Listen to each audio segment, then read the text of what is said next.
and he's wearing a leather jacket and it's open, and underneath he has a t-shirt with a full swastika on it. And I'm like, this guy for sure has no idea what that means. Now that I'm older, more mature, a lot less naive, and I'm like, yeah, a lot of people really hate Jews.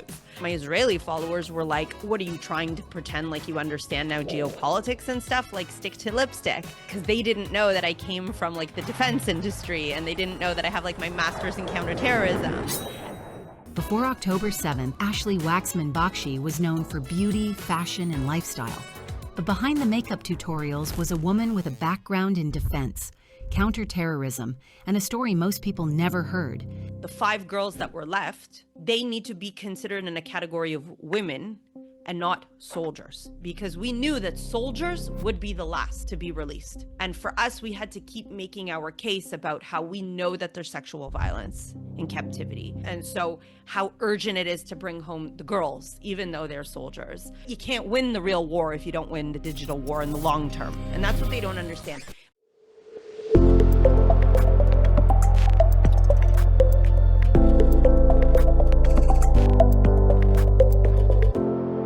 Welcome to another episode of the Soothing Semantics Podcast.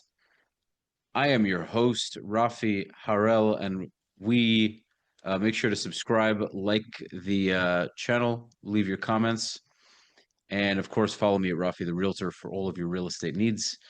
And this week, we have a guest that I've been speaking to for quite some time.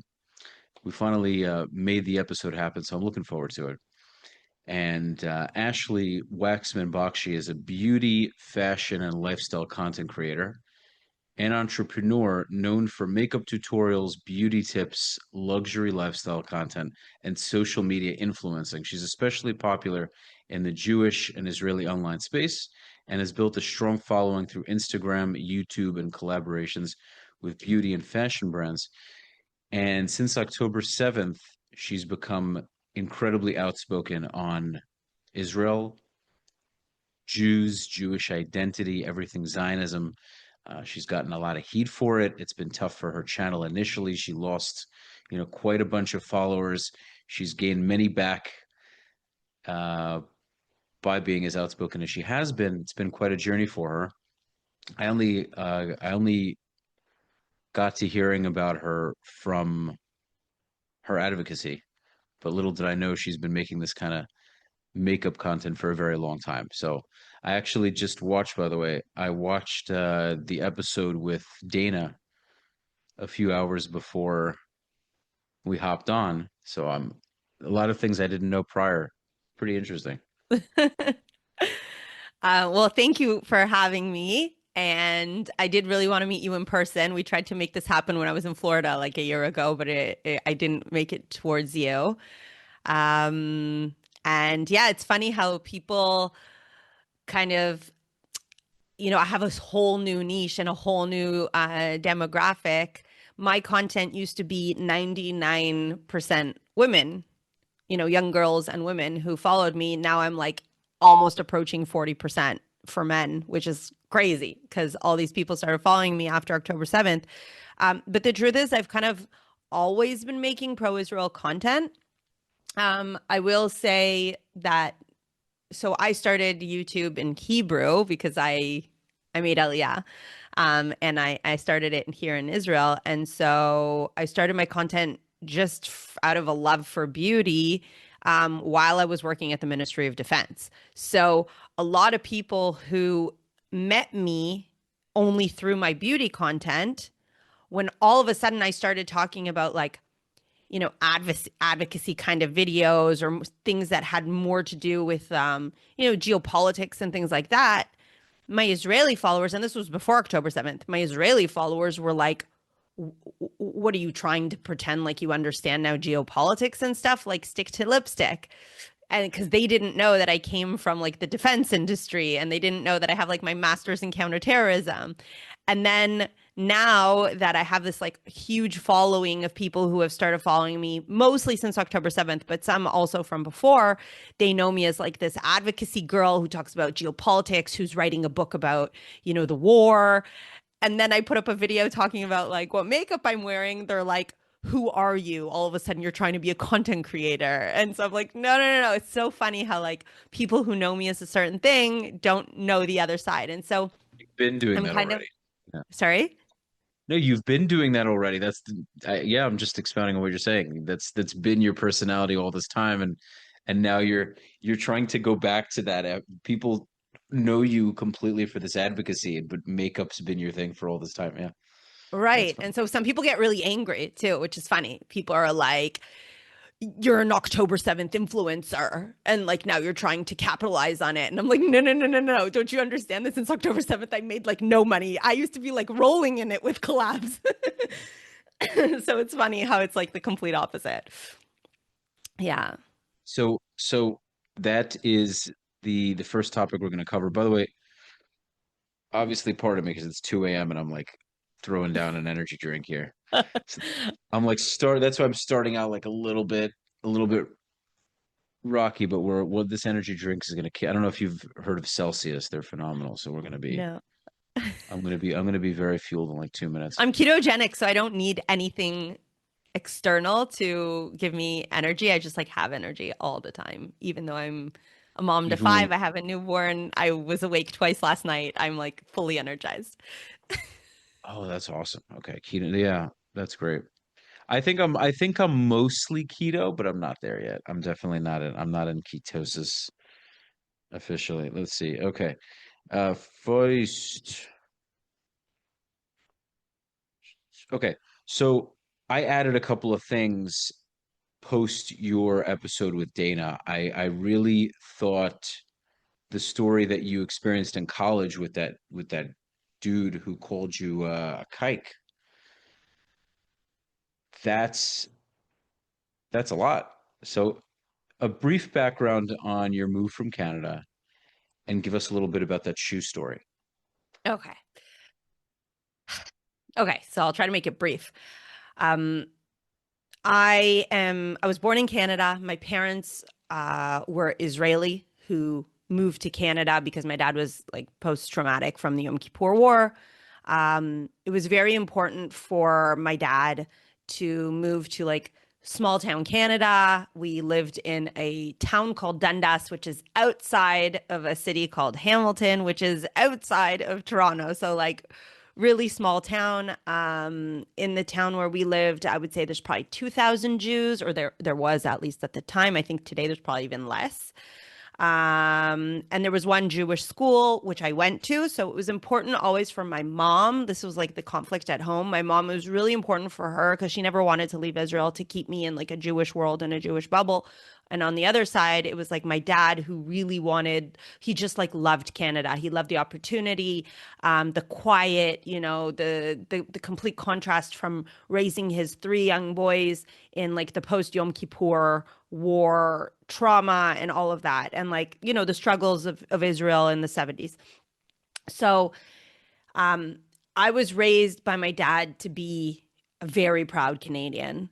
And I was also raised hearing stories of my three older brothers who used to walk home and get like beat up or, you know, for wearing their kippah or having pennies thrown at them on the bus or, you know, just like racist, anti-Semitic things done to them. And so I guess for me, it was also kind of this, you know, self-defense mechanism that we now know of and we can now analyze, right? The Jew who tries to assimilate so that he won't be called a Jew.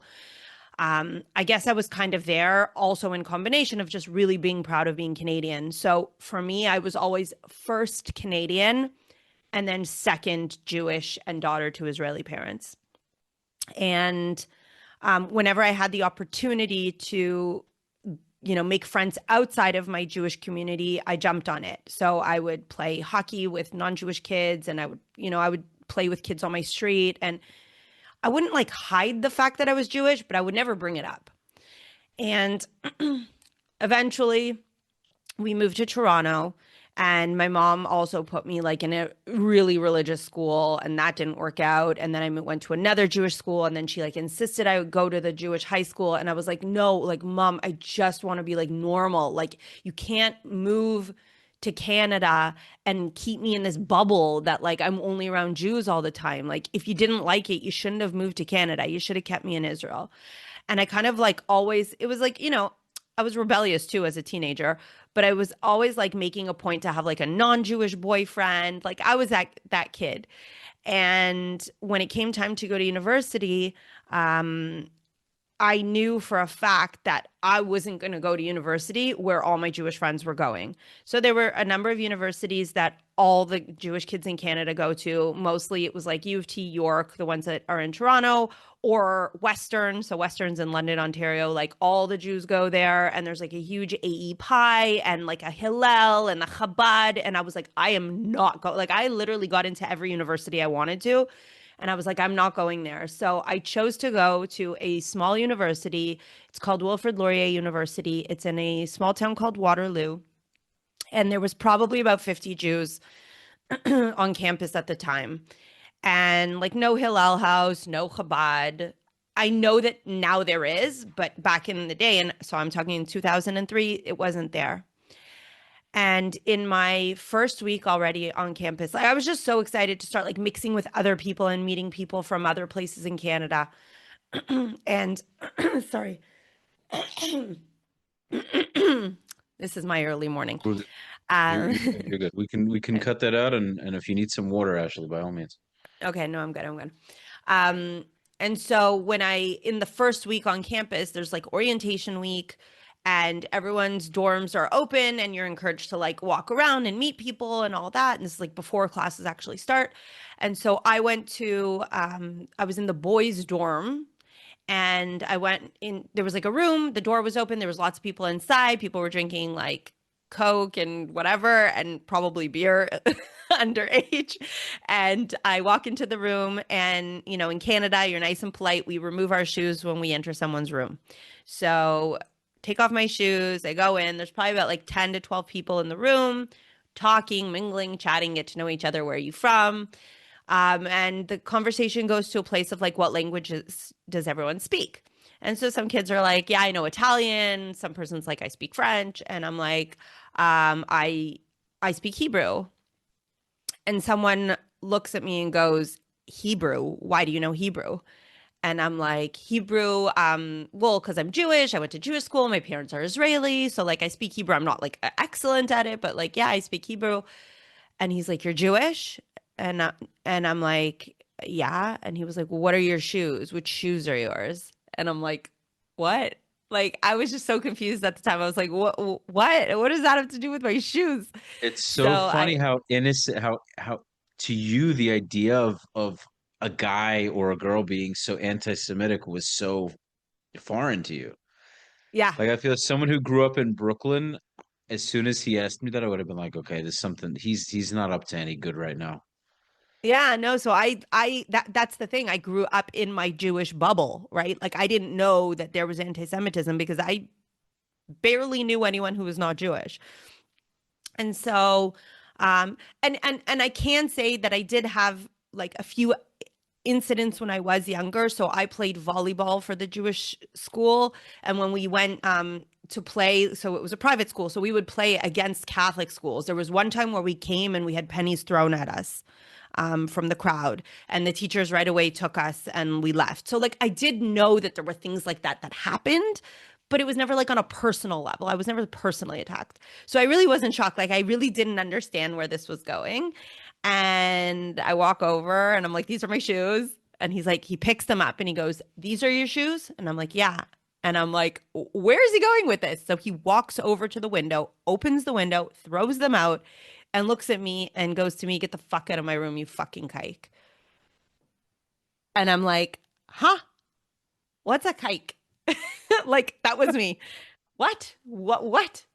I didn't even connect it to like me being Jewish, and I just didn't understand. And the room obviously went silent. And I look at him and I'm like, what? And he was like, I said, get the fuck out of my room. And you know how like things are kind of a blur? It's possible that he did say like, you Jew or something. Like I think at that moment it started to click, but I don't know. I can't really remember the exact details.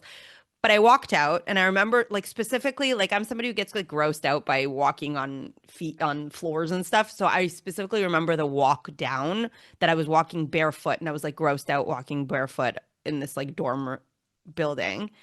And I go outside and I find my shoes in the grass and I look back up and I'm waiting for him to open the window and for everyone in the room to be like, haha, fooled you, come back. Like, I really thought this was like a prank. And I remember telling myself, like, maybe they're part of a fraternity. Like, maybe this is one of the things they need to do to like get into a Like you're fraternity. So being like just hazed. Yeah. Yeah. Like you're exactly. being I'm like, hazed. just go along with it. Don't be like that, like boring, whatever. Like, be cool. You're trying to make friends, university.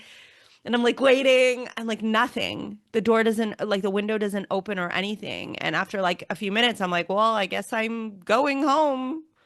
And I went back to my dorm. And the first thing I did was like try to remember, like, what was that word that he said? And I'm like, cuck, cake, cake. Like, and I start Googling. And at first I looked up kike, Kike, and I didn't find anything. And then I had to like reverse search. Like I had to be like smart about it. I was like, I think somebody just called me something mean about Jews, like mean word for Jews. And then I found how it was spelled. And I found out what the word even meant, which I don't know if everybody knows, but it's like keikel. It comes from like circle and Yiddish and whatever. I was like, what? And at that moment, I was like, is this real? Like, was that actual legit anti-Semitism right now? Eventually I found out that the guy like he was from the city where the university was. And the university, like that city, it's split into Kitchener and Waterloo. And Kitchener, if you can hear, it has a German name. And that city, Kitchener, used to be called Berlin before the war. But during World War II, the Canadian government changed the name, but they changed it to something else German because there was a big German community there. Apparently that kid, he like comes from like a neo-Nazi family who like lives there. He was like very like blonde hair, blue-eyed, whatever. And so that was like actual anti-Semitism. This wasn't like anti-Zionism, just, this was like pure anti-Semitism. After I had many more anti-Semitic experiences at the university that I didn't share on the other podcast, but I was like dancing in a club one time and this guy like, starts like trying to dance with me from behind like we did, millennials will understand. And Oh, that's so funny. Yeah. You remember apparently that that people was a don't do, thing? I can't yeah, believe it. That was I grew up with that in New York. That's hilarious. Hold on, right? Like, actually, one second. Let me just shut off. I want to shut off my AC because it's very loud. Hold on. I feel like it's gonna be buzzing in the background. Okay, yeah, yeah. That was literally the thing that.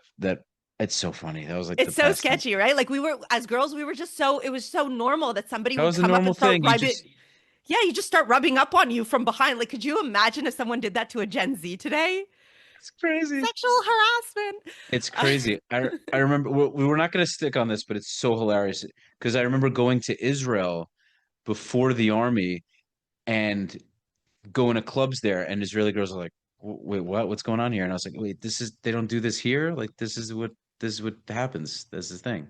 It's It's so gross. Like when we think and back to now it, that I'm it's so older, it's gross, like, how was that ever a thing? right? Yeah, it's crazy. Anyway, Yeah. So anyways, I'm at this club and this guy like starts like rubbing up on me and I turn around and he's wearing a leather jacket and it's open and underneath he has a t-shirt with a full swastika on it. And I'm like, the what? red shirt, full blown red shirt swastika. Holy Yes. sh! And I was like, am I seeing clearly? Like, and I'm still trying to say to myself, this guy for sure has no idea what that means. Like he probably just bought it in like a vintage shop, like trying to Was it justify it. legal? He was allowed to wear that, or does I don't Canada even ban that? Or... know. He probably like zipped up his leather jacket and then just opened it in the club. I don't even know. Yo, if I saw somebody wearing that shirt, straight assault. Yeah, straight But assault. again, there were no Jews. I was like the only Jew in the club. You know what I mean? So I guess, I'm 17, 18. I guess not everyone also back in the day maybe recognized the symbol. I don't know. I'm that kind of person who like, I give people the benefit of the doubt. Like I automatically don't assume that everybody's anti-Semitic. I'm like, he's probably dumb. He doesn't know. He's probably like, somebody probably told him. So I'm that kind of person. Now that I'm older, more mature. I've seen the post October 7th world. I'm like a lot less naive. And I'm like, yeah, a lot of people really fucking hate Jews. So, There's such a movie. This is such a movie scene. It's so funny. I could totally see this being put into. It's so interesting. Okay, yeah, because I'm visualizing all of it. It's so interesting. Okay, yeah, go on. yeah. So university was really eye-opening for me because that's when I realized, hey, like white anti-Semitism still exists. And simultaneously, I started seeing these, um, anti-Israel protests on my campus that were being led by the Muslim Students Association and a lot of like anti-Semitic tropes being pushed out there of Jews control the media and the government and APAC and like all the things that we hear now. And my worlds were like colliding where I was like, hold on, so white people hate us and also Muslims hate us and the liberals, like the girls with the purple hair, they also hate us. And I'm like, wait, so like everyone hates us? Where was I for the past 20 years thinking that like nobody cares that I'm Jewish? So I had this like really big wake up moment in university, which is crazy because I think every student on a university campus in 2023 had that wake up moment and thought that nobody had it before them. And I'm here telling people, oh yeah, 20 years ago, like we went through it. And the more you talk to people who are in my age demographic, they're like, oh yeah, we saw that on our campus. Oh yeah, that was there when we were on campus. And that was like made me feel like, well, why did nobody talk about this for 20 years? And I knew that this was happening. And it's a reason why when I gained a big following on social media doing beauty and lifestyle and all the other stuff, a huge part of me knew deep down inside in my heart that I'm going to have to use my platform to advocate for Israel because nobody's advocating for Israel. And I know what's happening on university campuses and I know what's happening on social media. Like I saw it already in the beginning. In May 2021 is when I really saw it explode with like Dua Lipa and Gigi Bella Hadid and, The Weeknd and all of them, but Roger Waters. But like I knew this was happening and I always knew that like my moment would come that I would have to dedicate my social media for it. And so I always saw like people used to always talk to me about how, materialistic and kind of shallow your content seems when all you're talking about is like, your new handbag or makeup or whatever. And in the back of my mind, I was like, yeah, whatever, you might see it like that, but I have a plan. Like, I know why I'm building my social media following. And I was getting like really good at filming and editing and understanding the algorithm. And I knew that it would have a purpose. I just never knew when I would make the shift because it's a scary thought because I was really successful. I was honestly making really good money and having amazing experiences of being the first Israeli creator to like partner with international brands, being flown out to Fashion Week. Like these are really, really amazing opportunities that once you get into advocacy, like I can tell you since October 7th, I haven't been invited to Fashion Week. I'm not on the top of the list for campaigns for beauty anymore. And this is within Israel. This isn't from like an anti-Semitic standpoint. It's not that I gave up my career because I knew, this is different to American creators, for example, who now know that, brands that they were working with might not work with them because they're anti-Israel. For me, it's Israeli brands are just like, well, you're not our niche anymore. If you're not making all these like feel good lifestyle videos, then like we're going to go with other people and what you're doing. And they all say to me, they're all like, kol hakavod, like good for you. Thank you so much for standing up for Israel. But we're going to go with someone else for the campaign. And I'm now trying to explain here in Israel to these companies and these brands, like, if you're actually Zionist and you actually want to support Israel, this is the way to support Israel is by continuing to take people like me for campaigns here in Israel to promote your lipstick so that I can have an income so that I can go and create videos that are pro-Israel in English online. So it's like something that I'm kind of trying to figure out now. Well, shouldn't these companies be willing to do it? I mean, like Renoir and Carolina Lemke and all these different companies, shouldn't they? Why would they not? They're afraid of the backlash from international? international opinion?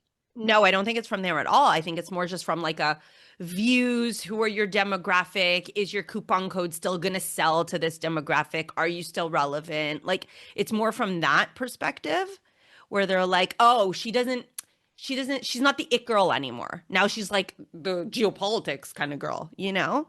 It's like from that aspect, I think more. And I don't blame them. At the end of the day, a company has to do what's, it's not a non-profit, it's for a profit. So they have to do what they perceive is going to bring them the best ROI in terms of which influencers to work with. But I actually would vouch differently. Like I would say the Israeli crowd would really appreciate to see a company who continues to work with somebody because they want to say, we will continue to stand by you because you're advocating for Israel. And I also think that there's like really good content that could be made around it. Like for example, brands, I'll call out brands right now. You know how many times I've reached out to LL and said to them, we should do something together. Like we Hmm. have to make a campaign. Like I am fit for the job to be a campaign for LL because I flew on so many flights. I'm a top platinum member because I've been flying around so much.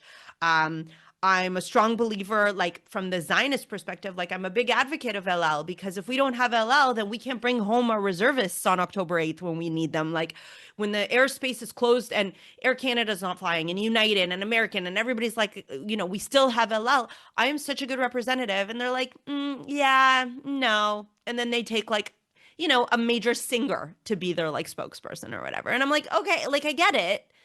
But I think that like it's a very Israeli way of thinking where they're just not, they don't feel, I feel a lot of Israelis don't feel what you and I feel. They don't feel how important it is to advocate. Like they know it is.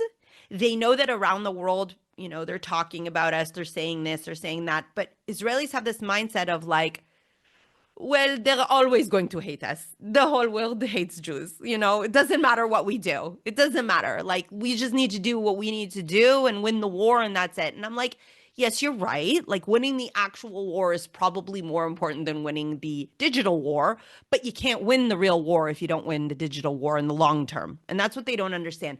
Most Israelis don't know who Tucker Carlson is. They don't know who Candace Owens is. They don't understand that these people are influencing policy in the US. It's not just Bella Hadid. And Israelis, and I get it because they don't live this world. They're not online. They're not in their, international context. So I think that if more people in Israel actually understood how important it is, the advocacy online, then maybe they'd be more willing to, open the doors. But yeah, I was like the first influencer in Israel. I've been doing YouTube for 14 years.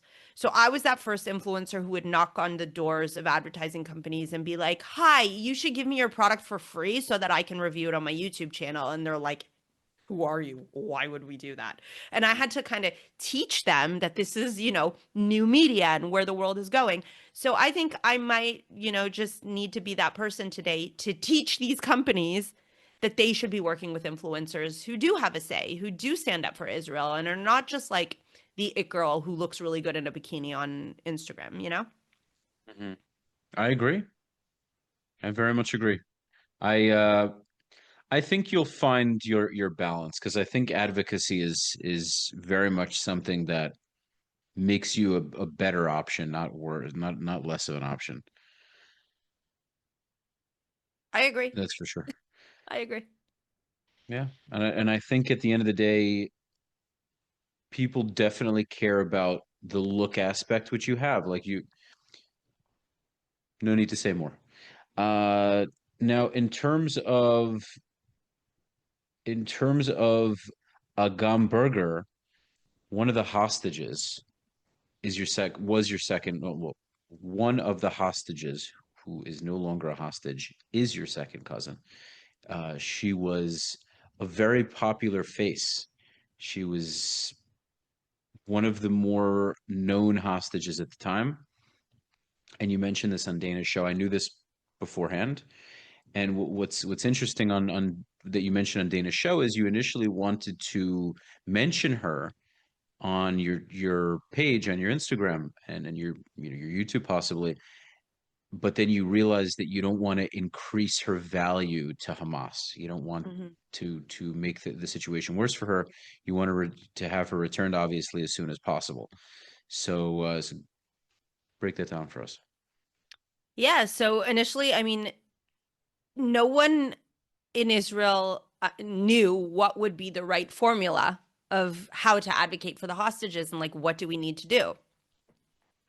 And so initially, I was really afraid to talk about her because like you said, like okay, so there was 252 hostages taken. How do on the one hand we raise awareness while not making Agam, the final card, like the most important card, the joker for Hamas. And we knew that the more they would be considered important, they would get bumped down the list of who gets released first. So it was obvious to everyone, as it should be, that, children should be released first. Okay. Like that's obvious. Um, but then after, there was also, a lot of the things that were happening behind the scenes was advocating, and this is, I think, what a lot of people, I actually don't think I ever communicated this anywhere. So you're actually getting like breaking news right now. When I was going around in 2024 on my 54 flights speaking to diplomats, politicians, businessmen, anyone who was influential about the hostages, one of the most important messages that I was saying, because I was advocating obviously for everyone, but specifically for Agam, was the girls, the 5 girls that were left, they need to be considered in a category of women and not soldiers. That was the most important thing for us because we knew that soldiers would be the last to be released. And for us, we had to keep making our case about how we know that there's sexual violence in captivity. And we know what they did on October 7th in terms of sexual violence. And so, how urgent it is to bring home the girls, even though they're soldiers. And God forbid, if anyone's pregnant or so this was a lot of what the advocacy was. So how do you find the balance between doing that on the one hand and on the second hand, not raising her price even more, that she wouldn't be after the soldiers, that the female soldiers wouldn't be the last ones left in captivity. So nobody knew what was right and what was wrong. I think at the end of the day, like in retrospect, I think we did everything right. I think what we did everything right. At the end of the day, we were able to get the girls home as part of the deal of the 33 when Trump was inaugurated in January. And in terms of keeping the hostages mainstream, like in the media, because we know how easy it is to, for the world to move on and to forget. And so the families obviously did a lot, but this is also my place to say thank you to the Jewish communities around the world that did not stop. It was the rallies on every Friday afternoon or every Motzei Shabbat or whatever it was all around the world. The Times Square, the billboards, I remember seeing, on my social media signs of hostages like in Texas on the side of the road, like everywhere. It was so important. Everywhere I went around the world, seeing a picture, those kidnapped pictures, wherever I went, it made me personally feel that this was a joint effort. It was a collective effort of the entire Jewish people all over the world. It wasn't just something we were dealing with here in Israel. And I think that is something that really came out of October 7th that we need to continue with and strengthen. It's that unity between the diaspora and Israel, which I feel like there was a very big disconnect for many, many years, where again, in the diaspora, people knew that anti-Semitism was happening. In Israel, they kind of were blind and oblivious to it. And, and there were other things that I guess in the diaspora, the Jews weren't as aware, I think, of how dire the situation was politically within Israel, like internally with the judicial reform and all that. And so I think October 7th really brought the two worlds together. And for me, it's really interesting and something that I'm really interested in, and that's why specifically I wrote a book about all of this kind of stuff now and all that, is because I really feel like a bridge between diaspora and Israel. We do have some really great Israeli advocates, for example, like Noah Tishby, who are Israeli but now live in the diaspora, who are a bridge over there. But we don't have many like me who made Aliyah and are strong voices within Israel. I see that there are other influencers or content creators or however we want to call them, advocates. For example, you probably know Tal Oren, who's a good friend and doing amazing work. He's like really, really, really strong as an Oleh here in Israel, but still in the diaspora. People in Israel don't necessarily know him and follow him. Like, No, not really. I mean, people who are really interested in this kind of topics, yes, of course. But like, he's Hmm. not gonna, I don't think he would walk down the street and be as recognized as me because I was famous in Israel from before October 7th for different things. And so it's easy for me to get messages of what's happening in the diaspora across to Israelis who don't necessarily know. You'd be surprised. This is crazy, but you'd be surprised. I hear about all these like anti-Semitic attacks, even what happened just now in London, okay? I hear about it first on my social media from foreign Jewish accounts before I see it on my local Israeli media. And many of them don't even make it to our Israeli media. Like when you hear about, a Jewish kid was beat up right in front of his parents, like in New York and all that kind of stuff, it doesn't make it to Israeli media. And Israelis need to know that this stuff is happening too. So when I make my content, reacting to this stuff, I'm bridging between the two worlds. It's super important. I think if Tal was on more Israeli channels, it would spread pretty quickly. And I love what Tal does, what Sahar does too. I love what Sahar does as well. But Talia, Talia Yosef, Enon Kahati, Tal. I love how they push they troll people. They put their balls on the tip, metaphorically speaking. Talia doesn't have those, but she does though. They're unapologetic. They're proud. Talia coined it hatkafa, and ever since she said that, I've been running with that, and I love that. And I think that, for example, I never mean when I bring up Rudy, I never mean to throw him under the bus because he's been doing this before it was a thing. He's the OG of this. I mean, he's been doing this for an incredibly long time, but he's missing that hadkafa aspect. Now he's bold. He's been going on college campuses and he's been having tough conversations. He's been the lone wolf with 50 people around who hate Israel, and it takes balls to do that. But there's this very personable, sarcastic, in your face energy that we need. And I noticed that it works very well. Abraham Hamra, for example, Abi Hamra does that very well in Arabic with these Arabs in from Syria and from Iraq. He does it. This stuff to me works very well when you educate people instead of being sometimes very formal and very cordial.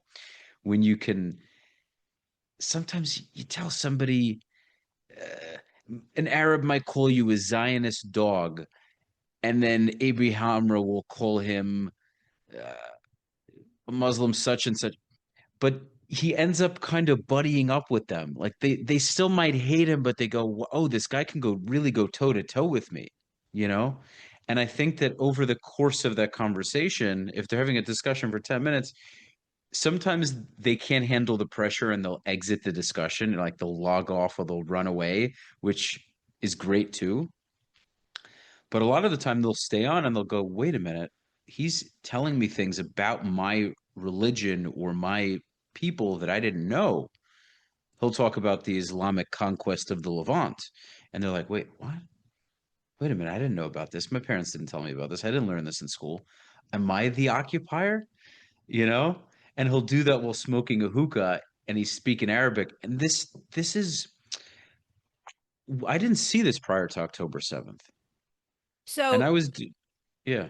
It's so it's I super want to powerful agree stuff. and disagree with you Okay. simultaneously Okay. Okay. because I think that kind of content is phenomenal and much Hmm. needed in the space.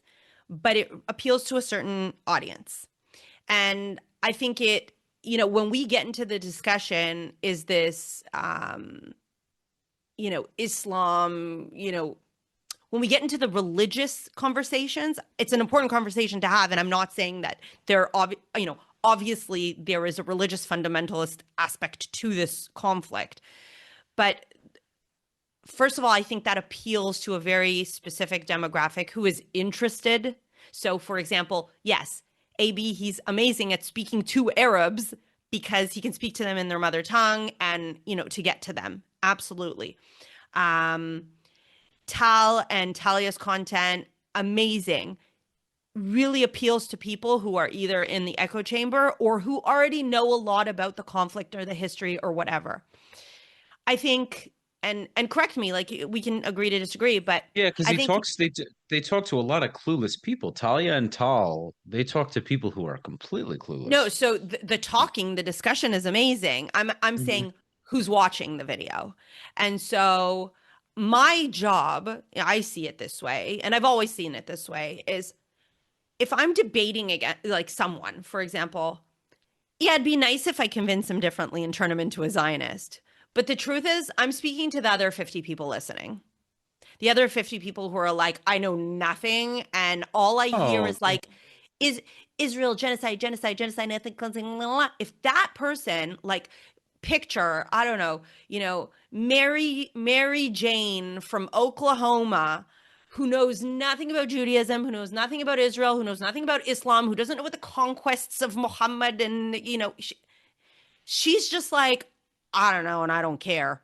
But her social media is like genocide, genocide, ethnic cleansing, Israel. Israelis are controlling our media also, and blah, blah, blah.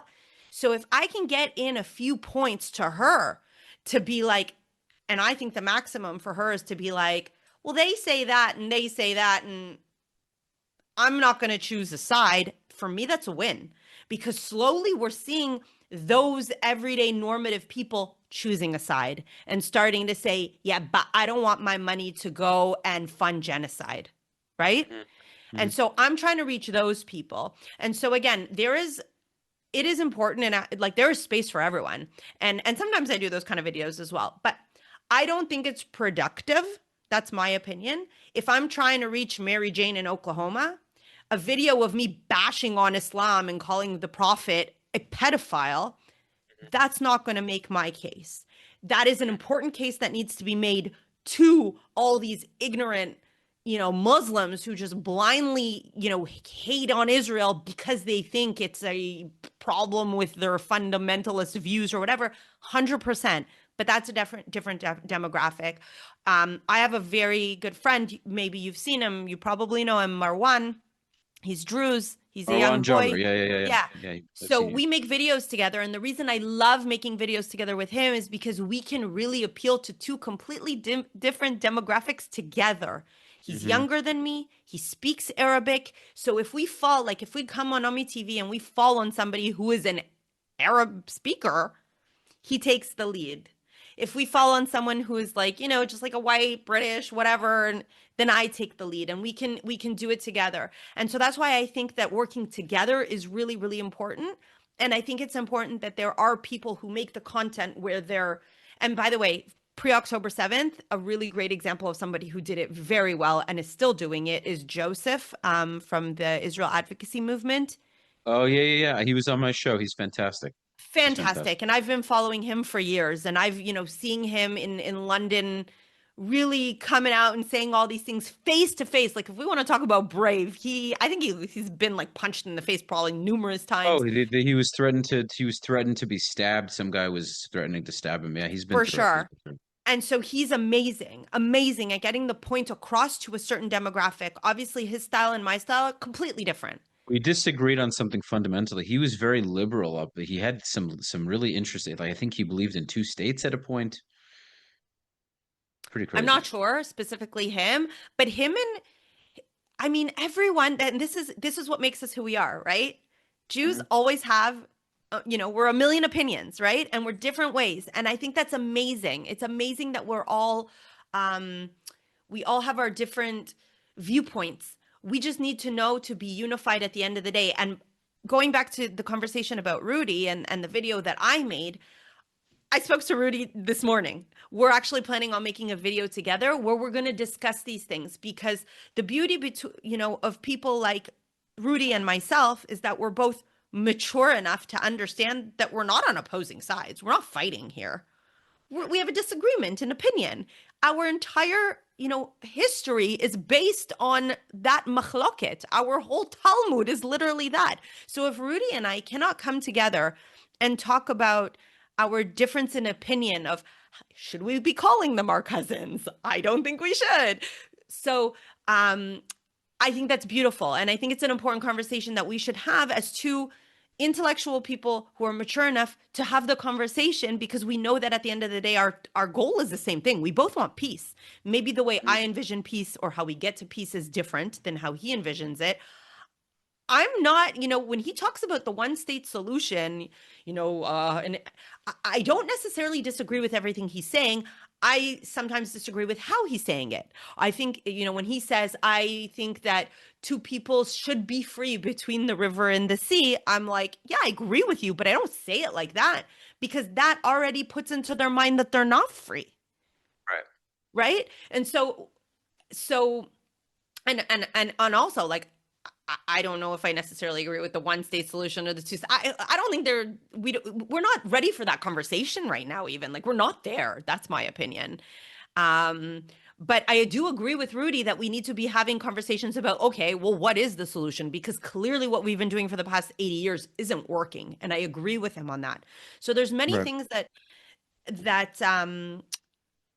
again, I love Talia and I love Tal, and I love everyone who puts themselves out there and is speaking for Israel, I think is important, because again, if we look back also at what the Israeli government did for the past 20 years, all of our efforts, to be honest, went on advocating to the evangelists of America, pretty much. The Israeli government did absolutely nothing to sway public opinion in Arab countries about Israel. They did absolutely nothing to sway public opinion in Europe, in England, in France, and all these places where we see extremely, extremely radicalized second and third generation Muslim immigrants. And when I see the videos such as Tal's, such as AB's, such as Talia's, I'm like, those videos are amazing for them, for the second, third generation radicalized, who don't even think they're radicalized. They don't even know they're radicalized. They're putting it in their face. I speak to a different audience. I speak to an audience that I feel that can relate and connect like me. And I'd love to give you an example of somebody who has been following me from before October 7th. And I realized after October 7th how important it was. So there's a woman who started following me because she found my makeup tutorials, even though they were in Hebrew. She enjoyed them and started watching them. And she is a Christian who lives in Malaysia. And she knows that her government and her media are very anti-Israel and push out, a certain narrative. On October 7th, she started asking me questions, and she started becoming interested, and she was sharing my stories. She was sharing me on her Instagram to her friends in Malaysia who would never see another side of the story.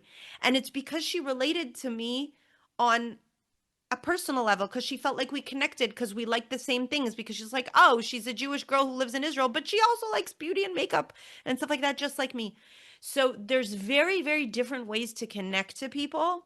And I think that we should be, we're at the point in our, in the level of likability that we have right now in the world, that we should be employing every tactic that we have, every single one. And we should be speaking to everyone, whether it's Muslims, whether it's people in Arab countries, whether it's Mary Janes in Oklahoma, whether it's, government officials. I can tell you also that one of the things that I love is when I see a like or a comment or a DM from a politician, and it happens all the time. I know that these politicians are following us because if they're pro-Israel, and they know they're pro-Israel because they know they're anti-Hamas. They know they're not for that. If they want to step up in their parliament and speak on behalf of Israel, somebody needs to tell them what to say. And they're getting their information from us. They're not getting it from our ambassadors, unfortunately. The Israeli Ministry of Foreign Affairs is not doing a good enough job. It's a lot easier for a diplomat to watch somebody in their evenings on social media and get the messaging that across without them coming off sounding like they're reading a brief from the Israeli Ministry of Foreign Affairs. Yeah, like the Danny Danon, for example, he has it, but he doesn't. He don't got it. He's like almost there a lot of the time, and then it's like I think he's the almost want best to we've had in a long guide him. time. Yeah. It's the Well, shortcomings of diplomacy. It's like I said, my dream was always to be the Israeli ambassador to the UN, but after I saw what the UN is, I was like, it's pointless and meaningless, and it's all reading off a script, and it's briefs, and it's check mark, checking the boxes.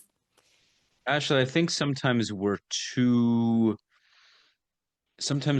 polished, and sometimes we need to just be more down to earth. I have a buddy neighbor of mine. I was actually hanging out with him at the pool today. He is so critical of Israel. Non-Jewish guy. He's a good dude. I know he's a good dude. I know he is.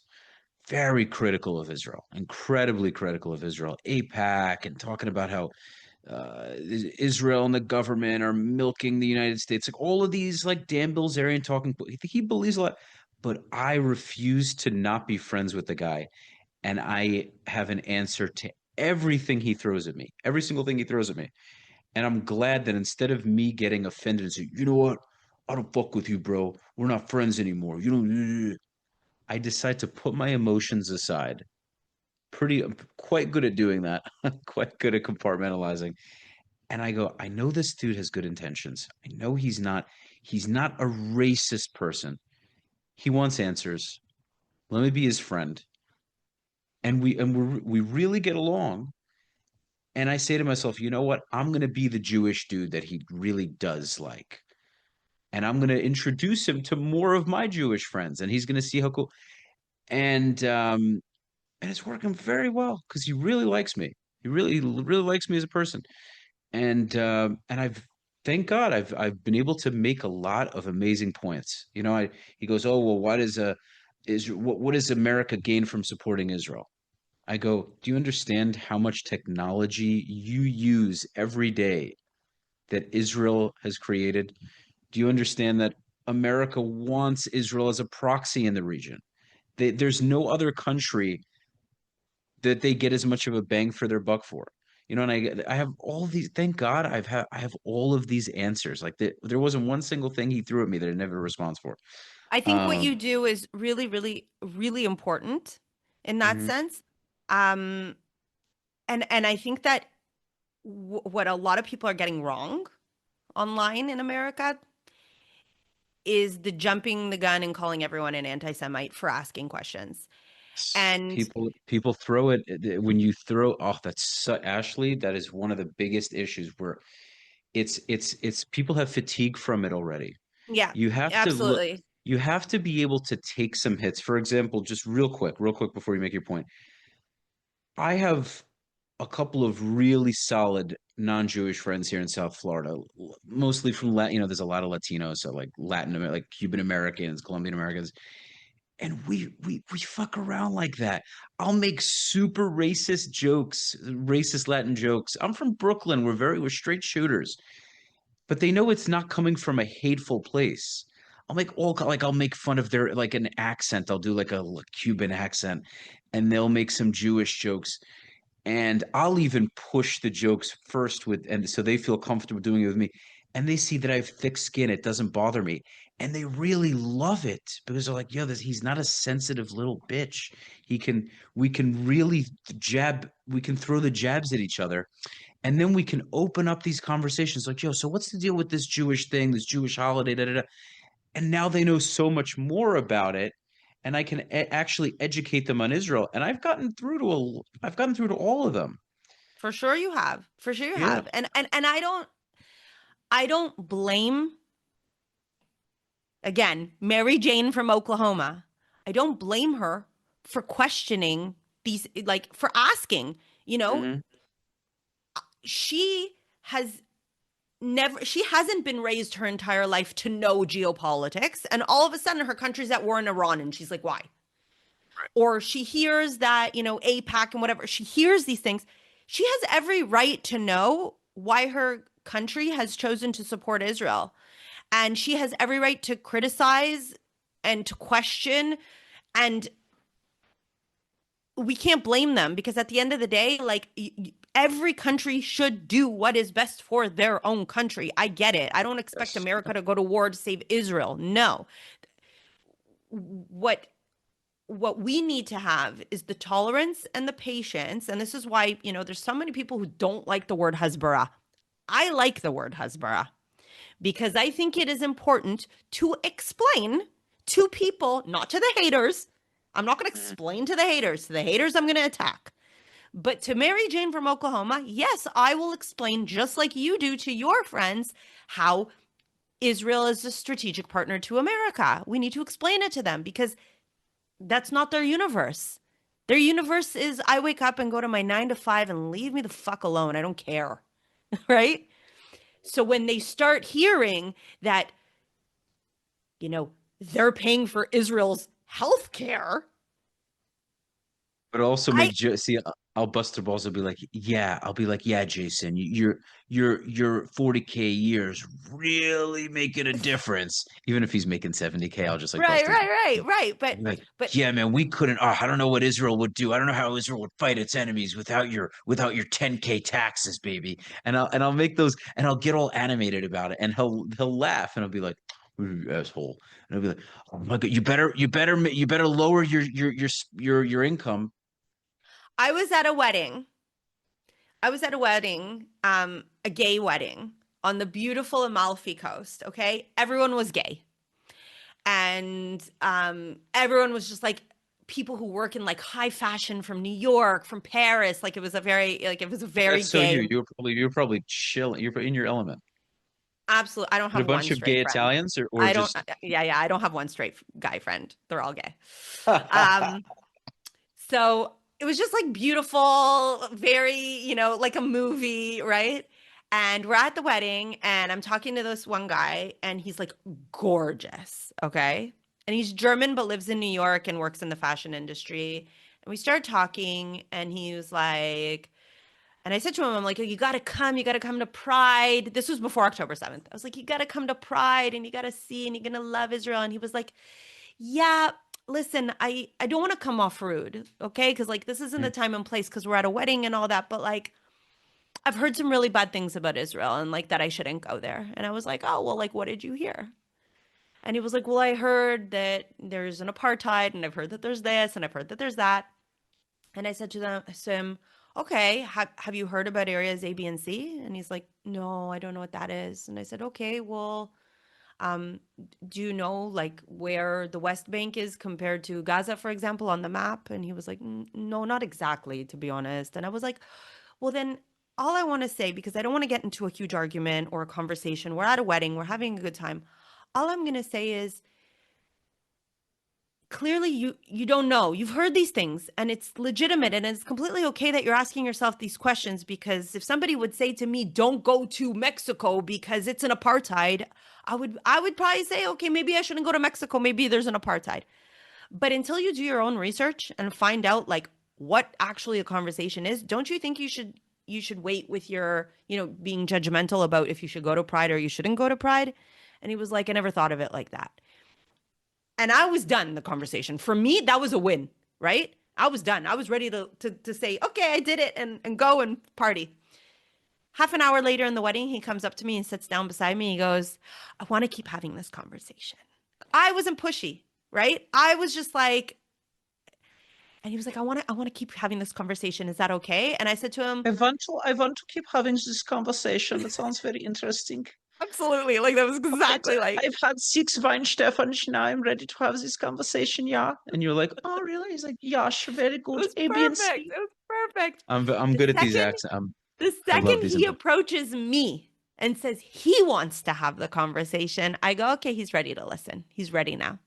And at that wedding, I turned him into a Zionist. He was like literally.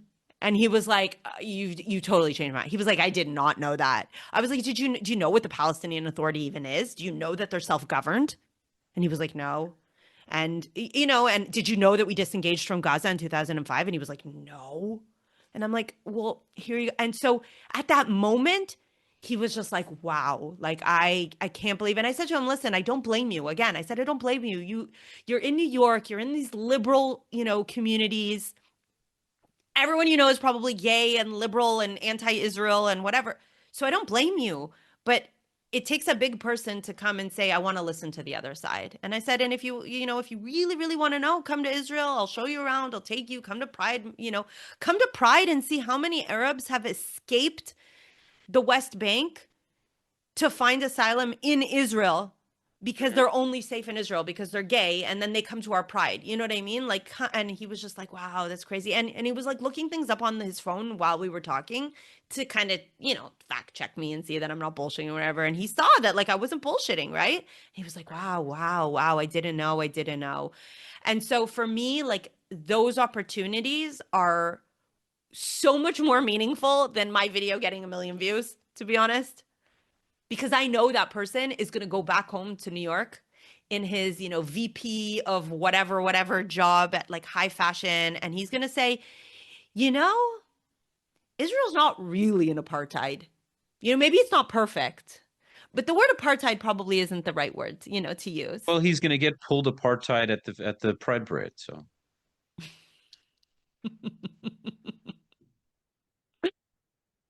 Yeah. that's it. Once he meets, it's like Daniel Spaulding. Once he meets the Israeli men, it's game over. I feel like he's still in Israel. I feel like he's been here for like 4 years now. He just doesn't want to leave them. Daniel is Israeli at this point. He's It's so Israel's funny number one. because there's so many of them. Like all these gay pro-Israel advocates have all like moved to Israel. Some of them are Oh my Arabs. God. They all live here now. It's hilarious. Really funny. It's really funny. Yeah. Uh, by the way, just I am a very live and let live guy, and I am not at all bothered by anyone who's gay. I've met really cool gay people over the years. I have one Israeli American friend lives in the building next door. His both of his parents are Israeli, super pro-Israel. He's a right-wing guy. Um, and then I have another buddy who I was on Birthright with. I met him on Birthright. Also, really cool dude. They're not flamboyant. They're more of the gay guys who you wouldn't necessarily suspect. So they're super cool, and I'm cool with them. Fucking live your life. I'm super chill about it. With that said, I'm not a huge fan of the Pride Parade in Israel, I'll be honest with you. Not because I care, not because it makes any difference in my life, but I think it's tough because we're making this claim about promised land and Judaism and this and that. And we want to say, hey, gay people, hey, people of freedom, come to one of the biggest pride parades in the world that happens to be in the holiest country in the world. And it's like, on one hand, I want to be like, yo, live your life, fucking dance around in a G string and get into all kinds of crazy shit. But then the Jewish part of me, where I grew up more traditional, is like, something's off. And maybe this is a hindrance. And it's like, on one hand, when I say it, it's like, yeah, you're gonna piss people off, and it's like, oh, what are you, some radical right wing guy?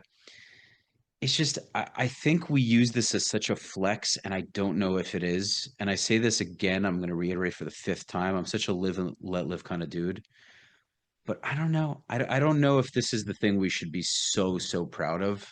And I think maybe the Arab and Muslim world that we're really so much at war with now is like, if you guys want us to believe so much that this is your chosen country that God promised you, but yet you're pushing this pride stuff so much, how are we supposed to believe that this is your chosen historical, spiritual, biblical country, but yet you have thousands of people doing that one thing your religion really isn't really cool with? Do you get what I'm saying? Like 100%, I 100%. I see this it's a conversation a lot with the Arabs, right? Talking about how the Zionists were secular and the country's secular and all that. Like I totally see what kind you're of hard saying, and I for agree with you. I think as somebody who is, it's funny because I used to define myself as like very liberal. I've become a bit more conservative in some things, but I would still, I would say I'm probably like I'm like the classical liberal, you know what I mean? Like the good old days when liberals weren't By the way, progressive fucks. my two gay Jewish friends agree with me wholeheartedly on this. The So point I just made. that's exactly what I wanted to say is when I first moved to Israel and I started making all these like amazing gay friends because I'm in the beauty industry, you should have seen my face when I found out that they all keep kosher, and I didn't.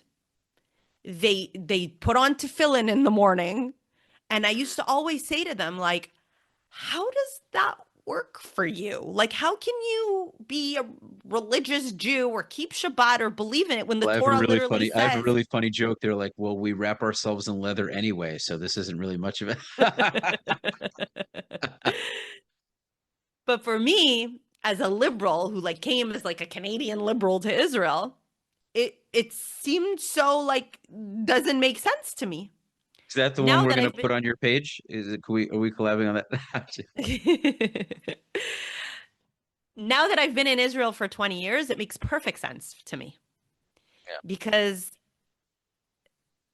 that's exactly what Israel is. It's this mishmash of nothing makes sense, yet all makes sense at the same time. It's the old versus new. It's the standing, in Jaffa Yeah. when you stand on that, on that hill going up right where the church is, and you see the Yes. old, the 4,000-year-old city versus the Mhm. skyscrapers, the old versus new, the liberal versus the conservative, the religious and the secular. It's that perfect combination of the two that almost makes no sense, that makes entirely the entire story of what the Jewish people are. Oh, And it's an amazing paradox. Like all of it's right, incredible. Yeah, yeah, right. yeah. And so I think we can have a conversation and a general conversation about like, is there a need for Pride Month or Pride Week or a Pride whatever in general anywhere in the world? Because there I also say like, if as someone who really believes in gay rights, I don't know if this is necessarily contributing. Why don't we have a straight party at this point? It's not because I have nothing against it in principle. It's like go knock yourself out. I don't care. I'm not God. I really I don't care.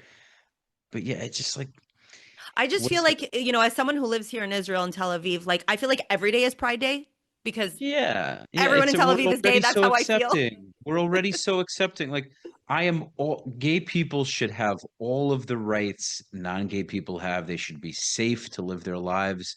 Um, Arab gays from the West Bank should be able to come and live safely. 100%. 100%. 100%.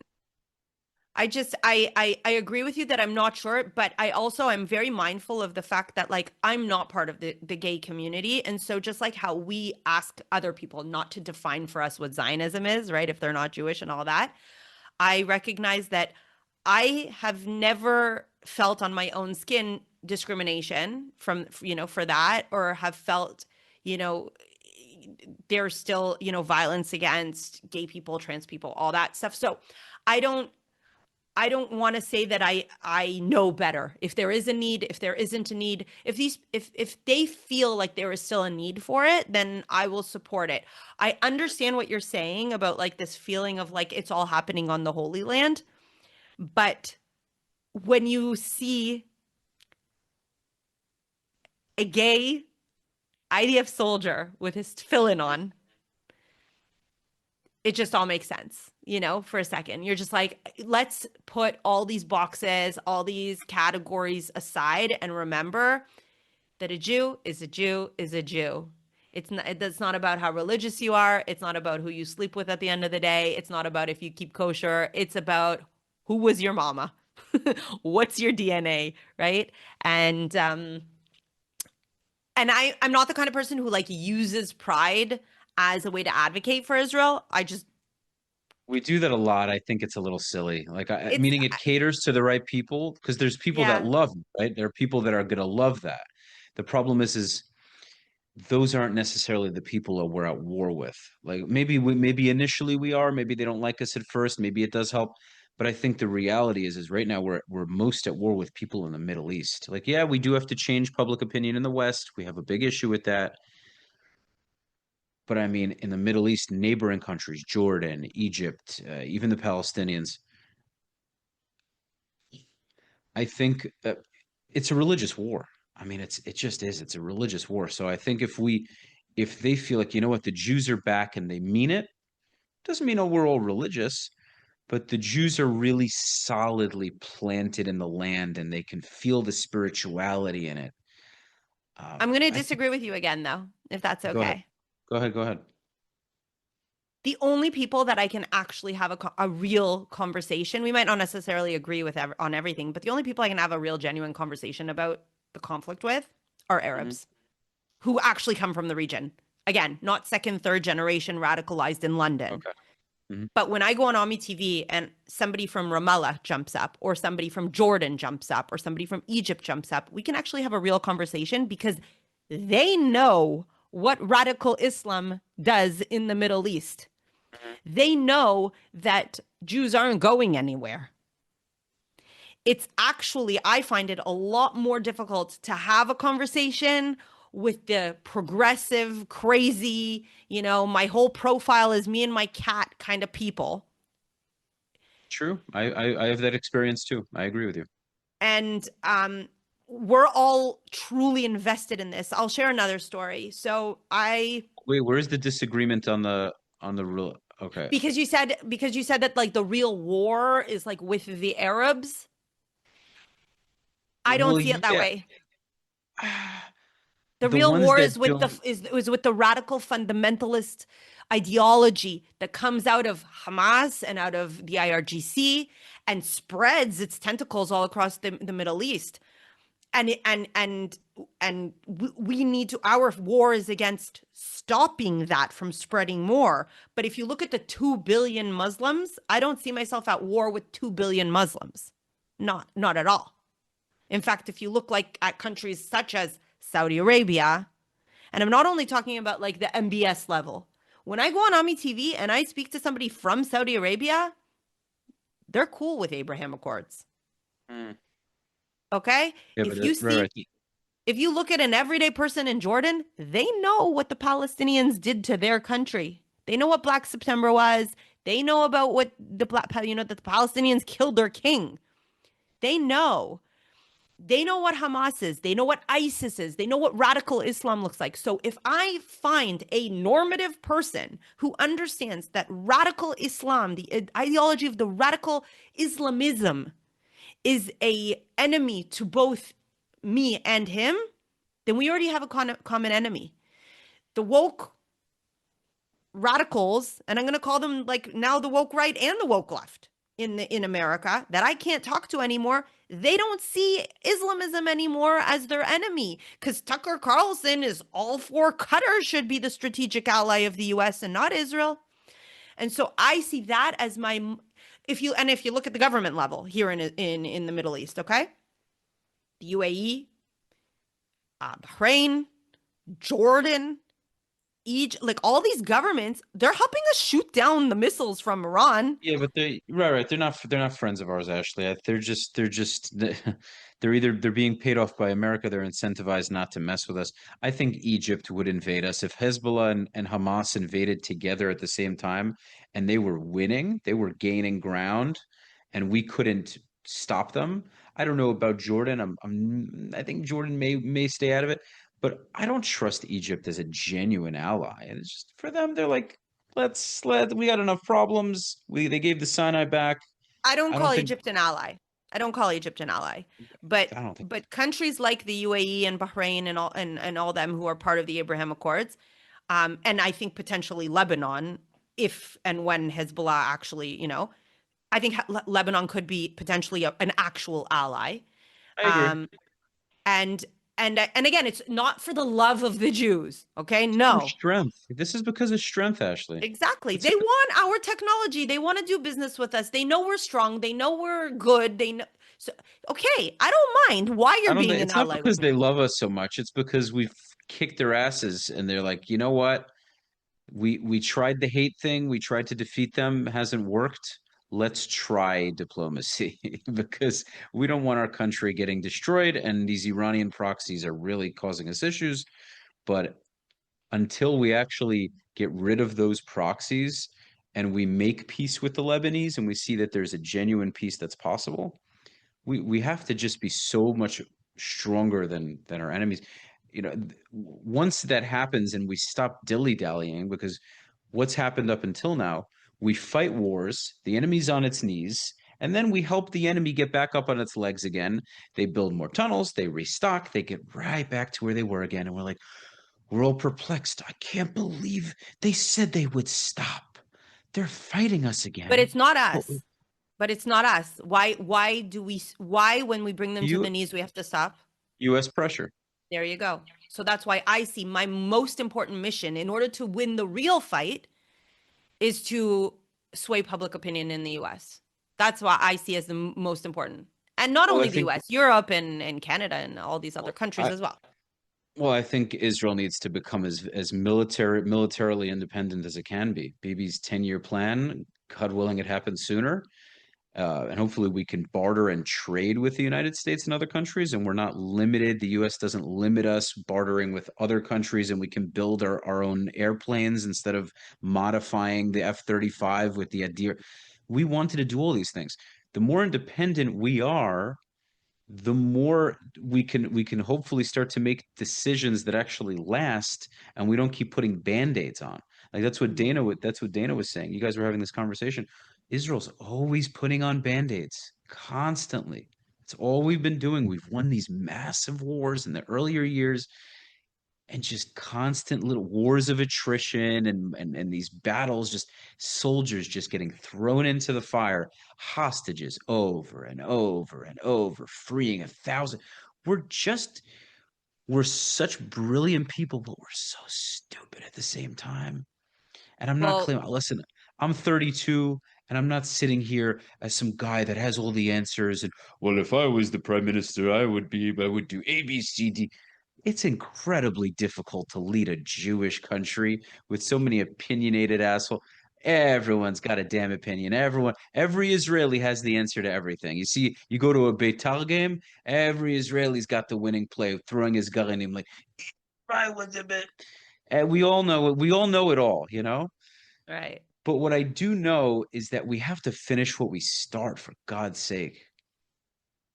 I would argue, and Ashley 5 years ago would not have spoken like this. Okay. Ashley has changed a lot. I would argue that this is it's beyond us.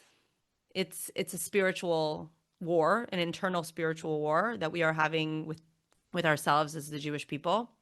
We could have the most brilliant government. We could, until we are unified and and Jews are behaving like Jews should behave and following the ways of the Torah. And I'm not saying this in like I'm not a religious Jew, okay? Let's put this in perspective, okay? I'm not saying that we all need to stop driving our cars on Shabbat. I have a different perspective. I'm not particularly religious either, yeah.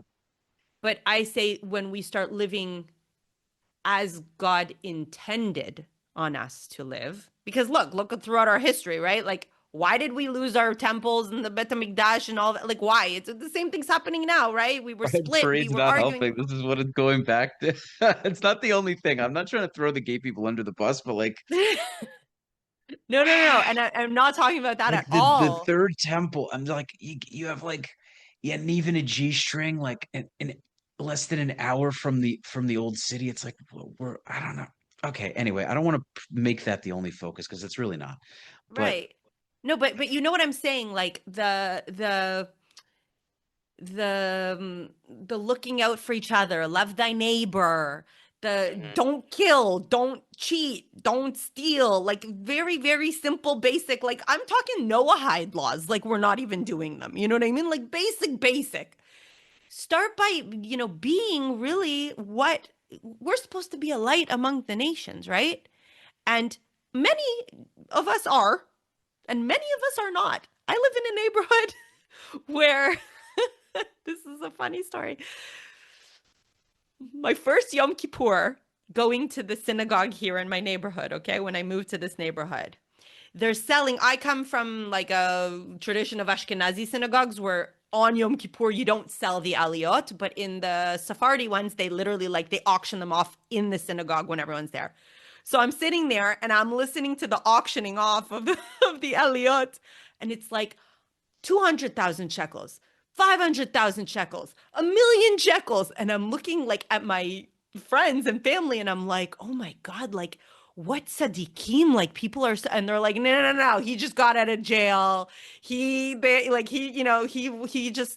going to jail. So he needs to like, he's got cash he needs to get rid of. Like, and I'm realizing, we have a joke here in our neighborhood, and it's like the biggest tzaddikim, like the ones who go to synagogue every Shabbat, are like the biggest criminals, Monday to Friday. Where do you live? Where you're Herzliya? Where are you? Yeah, yeah, yeah. What it's like? Oh, that's funny. Okay. So what I'm saying is like that's not what a good Jew is, right? A good Jew is not somebody who lies and cheats and steals Monday to Friday and then goes and keeps Shabbat on Saturday. We all know that. Right. But we all know people who are like that. And so what I'm saying is I feel like there is something spiritual that I believe in now that is guiding the Jewish people and has, protected us. And for 3,000 years of people trying to destroy us, I mean, it's a miracle that we still exist. Okay, where are the Canaanites? Where are the Jebusites? Where's Mesopotamia? Like we're still here. Okay, so there's got to be, from my perspective, there's got to be something spiritual that's keeping us, we keep on trucking, right? Like I always have this expression, Jews, we keep on trucking. And yet at the same time, if you look at it from that perspective, then it's like, okay, well then, yes, it's a miracle we built our country and all that, but like we're struggling. We're still in the struggle. Like we're still part of a biblical story. When they write this down in 3,000 years from now, they're going to talk about this time about how the Jewish people weren't united and we're fighting and we're corrupt and we're this and we're that. And that's why the third temple didn't come and the Mashiach didn't come. So yeah, I that's why I think like a lot of this, and it's not to take away from our responsibility of advocating, of the IDF being strong, of us, creating our own military industries and having a good prime minister. It doesn't take away from those responsibilities, but at the end of the day, there's only so much we can do until we reach a spiritual place where we will actually finally be free from enemies. Very true. No, I agree with this. My grandmother used to say very similar things. But maybe we have the enemies because if we didn't, we'd just assimilate. Meaning we already assimilate so much outside of Israel. Maybe in Israel, if everything was kumbaya, Israelis would just be marrying non-Jews left and right.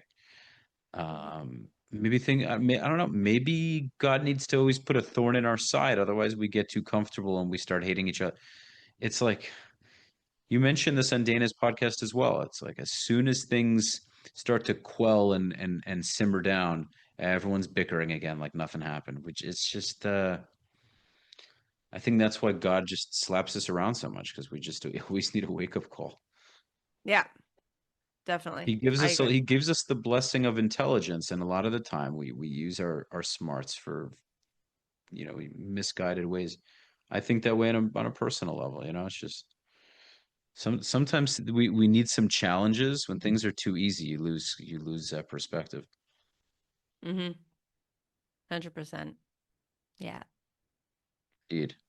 So also you one second.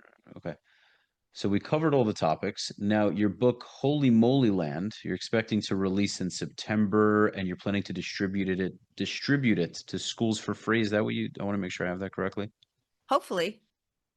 So fantastic. Go give us a little bit of rundown. Tell us about the book. All right. So I started writing on October 11th, more or less, this book without knowing it was going to turn into a book. So what happened was I was obviously, advocating and all that and whatever. And my followers already knew that I was doing all this advocacy from before, that on October 8th, when the whole world started seeing people, screaming gas the Jews and all that, my followers started writing to me and saying to me in my DMs, Ashley, like, what do I say when somebody says that Israel is committing genocide? Mind you, October 8th. Okay. What do I say when Israel's committing genocide? And I would say, well, right. And then 5 minutes later, another DM, Ashley, look, this person wrote that Israel's doing genocide. What do I say? Oh, and then eventually it turned into copy paste the answer and send it to everybody until I was like, this is so inefficient. Why don't I create a Google Docs with that question and the answer and what you should reply? And slowly people kept sending more and more things to me. And it turned into this whole document of like, how do I respond to this? How do I respond to this? How do I respond to this?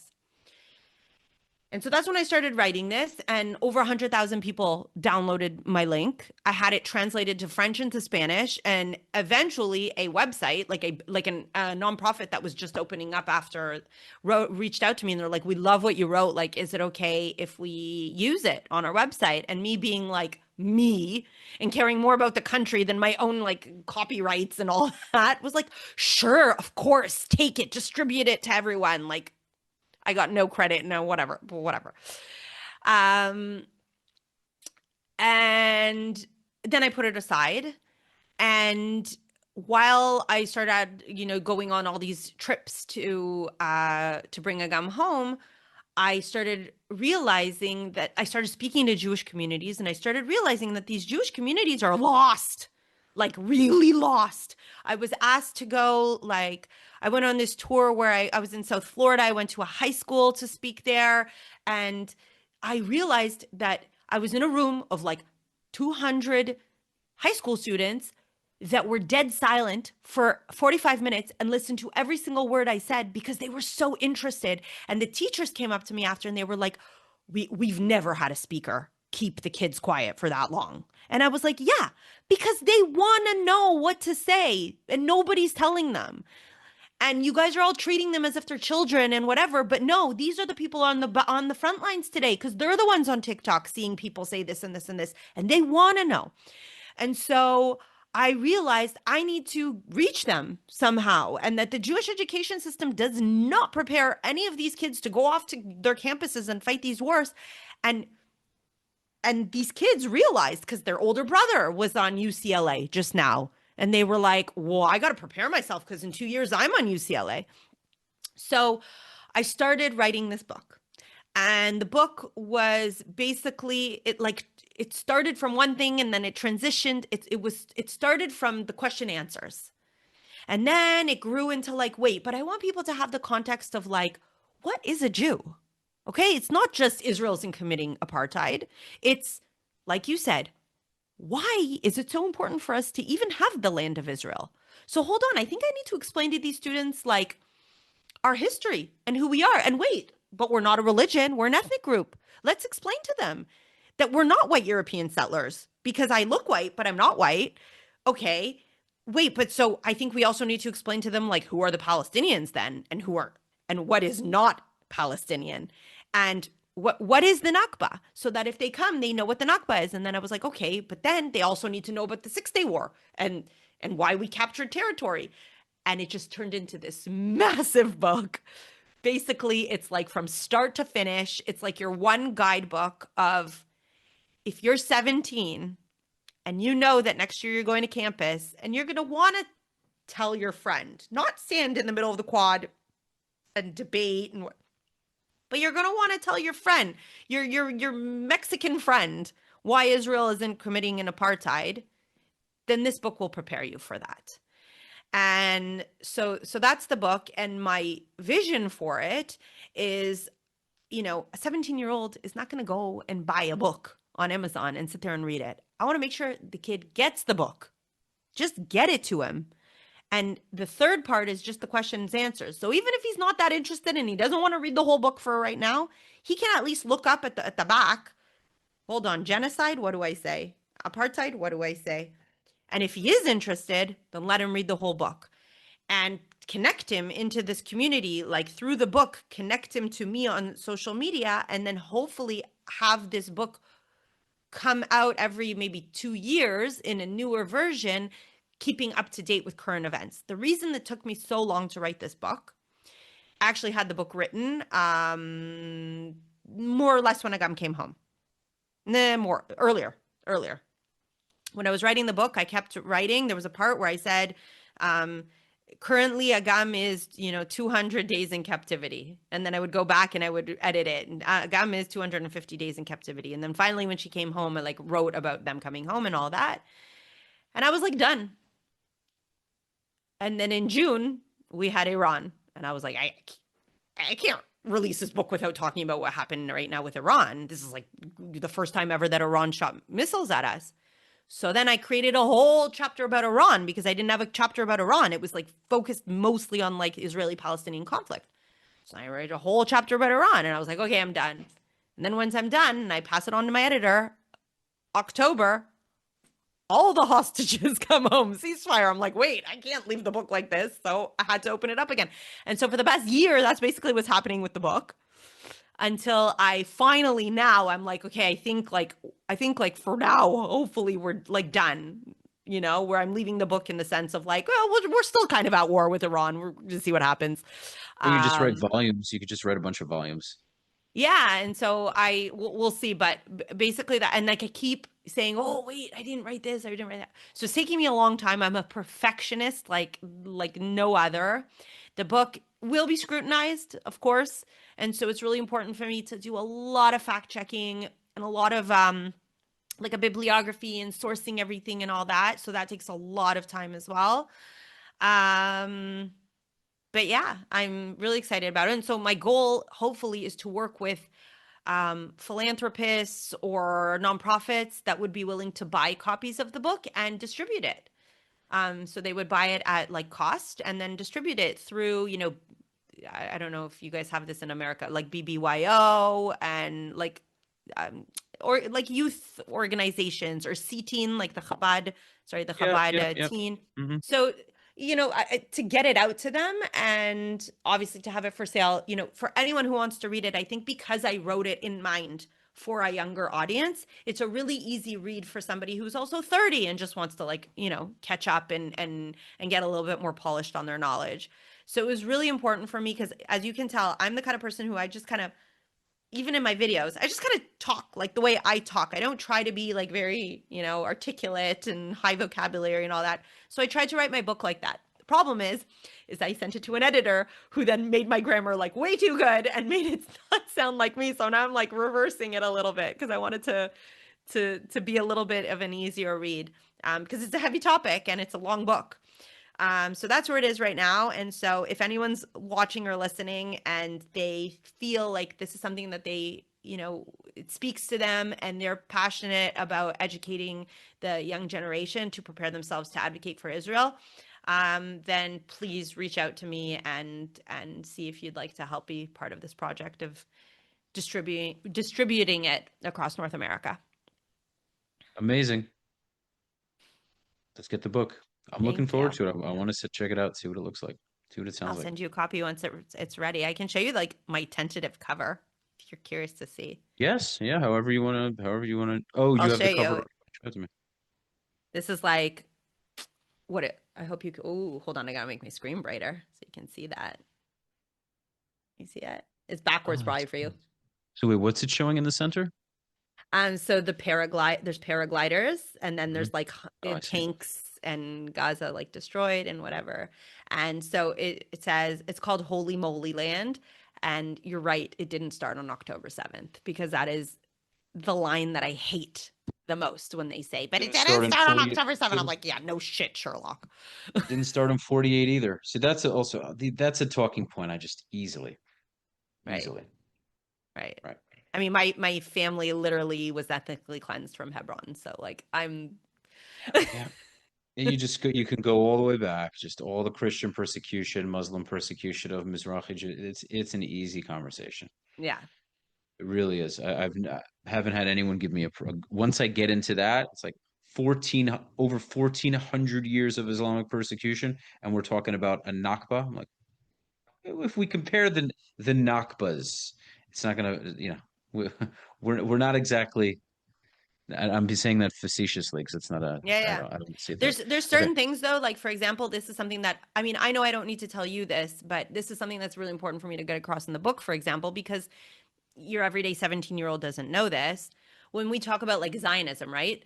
So if you ask like an everyday 17-year-old Jew, like what's Zionism or, where did it come from or whatever, like most people, and even here in Israel, to be honest, okay, especially here in Israel, they'll be like, yeah, Herzl, like, invented it and, it was a movement to establish a Jewish country. No, false, wrong, not the right answer.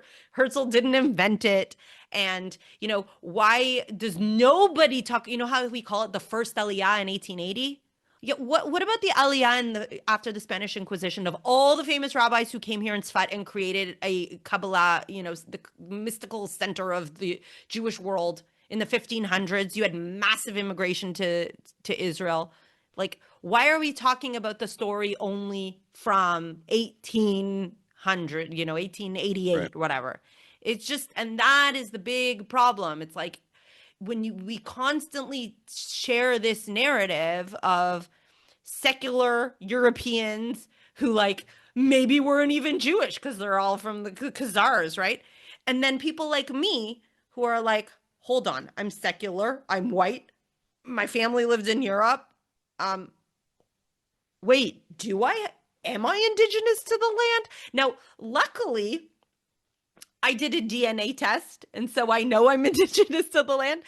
But like, this is something that is so, all these outside noises that we know for so many years, they tried to delegitimize our existence, us as a race, us as a religion, and now it's us with our connection to our ancestral homeland, which is ridiculous because for 2,000 years, the number one slur that was said to Jews was, you're not from here. You're not like us. Go back to where you came from, which what they meant was Israel. So all of a sudden, within 70 years, 2,000 years of narrative has been flipped of you're not from here. Back to Europe, yeah. Exactly. And so people people who have grown into, in the past 30, 40 years, they've grown up into that narrative. They don't even know that the narrative for 2,000 years was, you're not European, you're not Iraqi, you're not Moroccan, you're Jewish, you're from there. Go back to Jerusalem. It's very funny that's why whenever I see a very pale-looking Palestinian or any pale-looking Lebanese or Syrian, I go, white colonizer. I always make those jokes. And what was my other point? The whole conversation about skin color, I think, is so It doesn't it's hold up at all. Doesn't hold up at all. Yeah. why does nobody say this? So now I'm just giving myself an idea of like a video that I want to make. But like, let's say I'm black, okay? If I marry somebody who's white and have a child, that child is going to be not as dark as me, right? Mhm. And then if my child then marries somebody who is white and then has a kid, that kid is probably already going to look white. So that takes 3 generations to already lose the melanin of an actual black person. And so how many, so why are you even questioning the fact that Ashkenazi Jews look white? The mo it, We're talking 20 generations. no, Like, but also first of all, the nose, the Ashkenazi nose comes from a very clear place, and it ain't Europe. The curly hair, I don't have curly hair, but so many of us do. Most Ashkenazi, there's a lot of blonde Ashkenazi Jews and there's redhead Ashkenazi Jews, but there's also majority darker feet. There's a distinct look between a redneck from Oklahoma and your average Ashkenazi Jew, right? There's different bone structure, different. Yeah, if you live in Europe for 2,000 years, you're going to intermarry with the local population. You're living in freezing temperatures. You're not really getting much vitamin D. It's evident, it's not evidence, not the word. It's inevitable that over the course of a very long period of time, you're going to start to have you're moving away from the Middle East. So, but even then, you put most Ashkenazi Jews back in a hot enough climate, they're going to tan fairly well. They still got the long schnozzes. Like when you really look at it, you see that there's a very clear Middle Eastern gene pool there. Very clear. 100%. I mean, look at me. Um, I love how people are always like, "You're blonde." I'm like, "No, first of all, here, look, I got to get my highlights done. I'm not." But yeah, when I'm out in the sun, I tan. I don't burn. that's what's up. Yeah. So it's Yeah. very simple This discussion. whole It's a very simple. conversation, it just feels so ridiculous too when you see these liberals, right? These like progressives who their whole life was anti-discrimination and anti-racism, and then having the conversation about the color of my skin. Really? Yeah, It's just it's so hilarious. hypocritical. It's very funny, 100%. Yeah.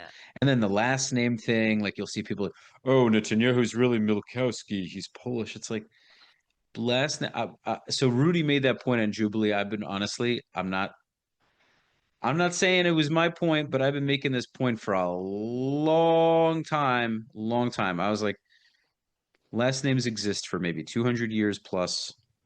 Uh, Jews settled in Europe long before last names existed. And even then, you had names like Jacobson, Josephson. Uh, what name are they supposed to have? They have a name based on the city they live in, their occupation, who they're the son of, or whatever it is. Congratulations. The same way a Syrian Jew's name is Halabi, the same way an Iraqi Jew's Baghdadi. Like, what, what, how does that prove somebody is or isn't indigenous? So my last name is Waxman. That's my maiden name and I know this because my family comes from two brothers who worked in wax. Okay. My husband, and this is a story. Okay. So my husband, who is an Iraqi Jew, Right, right. his last name is Bakshi. Now, we always knew that the story was that his last name was originally Haddad, and they changed it to Bakshi because Bakshi is a Persian name because they left Iraq through Iran, and that's how they got their money out, okay? Because they owned, obviously, because like all the Iraqis had gas stations, right? That's the story. But yeah, they actually had a gas station in Baghdad. So that was the story. Just recently, so Idan's, my husband's niece, she did a DNA test. She saw that they have Persian in them. And she was like, Persian. And then I spoke to like the oldest uncle who's still alive. And he said, yeah, my great grandfather came from Iran to Iraq. And I was like, oh, so you're Persian? And he said, yes, Bakshi was our original last name. Okay. That was their last name in Persia. When the great grandfather came to Iraq, Haddad in Arabic is like somebody who works like metals. Okay. And they stopped calling him by his name Bakshi and started calling him Haddad because that was his profession. But the family always knew that their last name was Bakshi. And when they finally left Iraq after the Farhud, because one of the brothers was killed in the Farhud, they changed their name back to Bakshi. They left that, foreign name that was given to them in Iraq, and they went back to Bakshi. And it's just so interesting because how many Jews, all the Jews, nobody knows what their real names were, right? Because we were just given. So before my family was Waxman, I was for sure Ben something, right? And it's interesting because our history was erased so long ago in Europe that we don't know, whereas a lot of these histories were erased in the Middle East not that long ago, and so they still know. And so when you speak to a lot of like Moroccan families, for example, they know that their great great great grandfather was Rabbi so and so and so. And for us, that a lot of the Europeans, like our whole family histories were erased. I went to Romania looking for documents about my family, and I got the same answer everywhere I went. When I went to where Jewish communities were, they said either everything was taken, the Nazis destroyed everything, and what was not destroyed by Nazis after the communists under Ceausescu burnt all of the Jewish documents and files. And so we're left with, we don't have, and this is part of the Jewish story, right? Is we don't have that document to prove it. But we know because this was passed down from generation to generation. And then when you finally, so somebody like me, when I finally do a DNA test and I see that I am 99.7% Ashkenazi Jewish, and it doesn't say European or only, then I know, you know, because my DNA is 100%. That is hardcore Jew blood. Like So hardcore. And it's like, so interesting because it's just so interesting because my family did live in Hebron before. And so it means that even from before Hebron, who know, like our stories are so complicated that we can never know. We never know. It's very interesting. it's really cool to see, though. It's really cool to see that all of these talking points are now being discussed by more and more people in the pro-Israel space, because I'm so tired of hearing these talking points and then not hearing answers to them, or people getting stumped because they don't. And I've come to certain conclusions just by really taking the question and sitting with it and saying, does this person on the pro-Palestine, does Mehdi Hassan have a point with this statement? And then I think about it, it's like, because he's made this, do you know that Netanyahu is Milkowski before? And I'm like, this is an easy argument. This is a super easy argument. Yeah. Okay. Well, Ashley Waxman Bakshi. Now we know. Now we have a whole background on the last names. Yeah. It has been such a pleasure. I know I started off a little like jittery before I had the energy drink, but I really enjoyed this conversation. I think it was so fluid. It's you're such a natural conversationalist, and it really didn't feel like a podcast, which is always the best. It's I so know, I nice when I forgot. have. I forgot. Sometimes I have guests that aren't as fluid on camera. They're not such natural schmoozers, and I kind of have to pull the discussion out of them a little bit. And they're very interesting people, but they don't necessarily have that schmooze in them. But you're a schmoozaholic. You just have it easy. It's great. The I conversation am. was a really fun time, and I really enjoyed it. I'm sure the viewers will enjoy it too. Guys, make sure to check out Ashley's book, Holy Moly Land, when it comes out. Go follow her at Ashley Waxman Bakshi on all social media platforms. Is there anything else that you want to mention about social media? Anything in terms of makeup or websites, links, anything like that? No, I do want to say that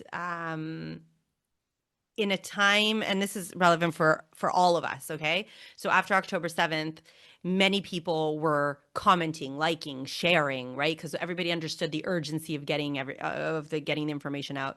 Now that things have kind of died down, we can all see the difference in the algorithms and like the views and the likes and the comments. And I just want to remind people, not because I want to be Instagram famous. Trust me, I was Instagram famous before this. But if we really want our message to be amplified, we have to remember that pressing the like button and commenting and sharing to the story really, really, really helps get the story outside of our echo chamber. And so just to remind people, because sometimes we forget and we're busy, and I fall into this also. You don't always press like on everything you see, but things that are important, give it a like, give a comment. It's important. Nice. I agree. I really do. All right. Well, thank you. Thank you for joining me. Thank I you. hope we can do this again sometime, hopefully in person. If I'm in Israel, you're in South Florida, it'd be really great to When are you sit down. coming to Israel? I got to make a trip. It's been a little bit of time, but we'll do it. I have so many people I got to see. I have tons of family. Most of my family lives there. By the way, I have family in the Shtachim. So We don't call it shtachim.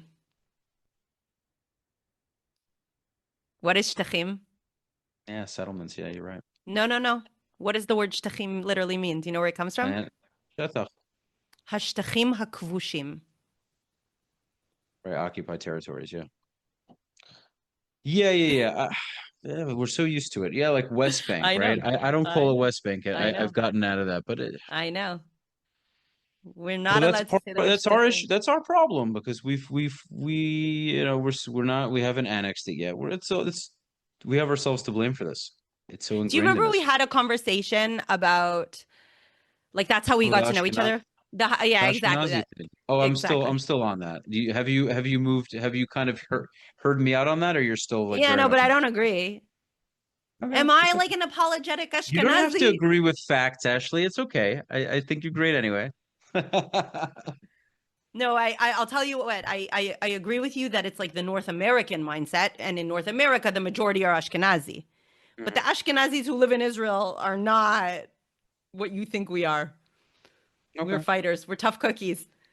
Oh, the tough ones are very tough because I served with them. I mean, I was in Kfir, I was in Netzach Yehuda, so I mean, I had the Ashkenazim that I was with were hardcore, no doubt. But anyway, a discussion for another time. Yeah. We're happy to go toe to toe with you on that.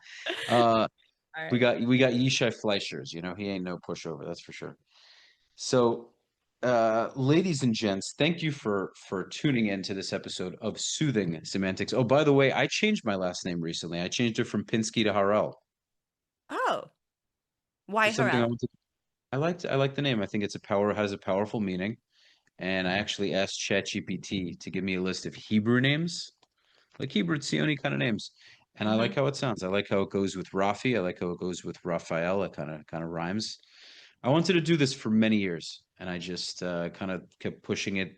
I was like, should I? Shouldn't I? And then I was just like, you know what? I'm going to do it. I It's the just never like. operation that freed Jerusalem, the road to the road to Jerusalem, right? If I'm not mistaken, in the 1948 war. What did they? That's what they called it. I'm pretty sure it was Operation Harel. There was Well, Nachshon and there was Harel, and I don't remember which one.